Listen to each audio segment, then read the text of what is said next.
part d'un constat un peu triste sur l'état du sol, bon, surtout dans le milieu agricole, mais en général, les critères d'intérêt d'un jardin, c'est plutôt un grand gazon, des parterres bien stricts.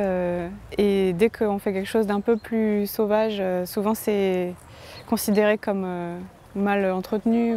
Il y a un grand fossé entre ce que l'œil aime et puis en fait ce qui est bon pour la nature. On doit s'occuper du sol parce qu'il y a une relation très importante et les plantes dépendent du sol. Et il faut comprendre que le sol n'est pas quelque chose qui régénère très vite.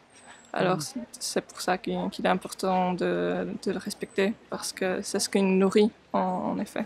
On n'a plus le choix en fait que de prendre soin du sol parce qu'il y a des maladies, il y a des sécheresses très fortes qui font que si on n'adapte pas son jardin avec un système un peu plus inspiré de la nature, si on ne reprend pas les codes de la nature, en fait, au final on a plus de travail que prévu. En fait, on doit constamment remplacer les plantes ou bien arroser.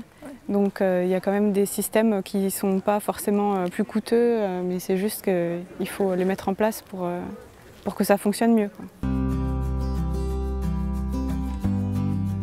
Bon, déjà, il faut se renseigner sur le paysage sur lequel on implante un jardin ou en général savoir quel type de sol on a, quelles sont les contraintes en eau, etc. Et ensuite, il faut bien choisir, si on fait un apport de sol, il faut choisir un sol de bonne qualité. Donc, on peut soit l'acheter, soit le faire soi-même. Ensuite, il faut sélectionner des végétaux adaptés, multiplier les strates aussi, avoir des arbres, des arbustes, des plantes grimpantes, des vivaces et des couvre-sols. Le système d'arrosage aussi, donc par exemple les zoyas, c'est une bonne façon d'arroser moins. Utiliser des plantes mellifères aussi, c'est très important.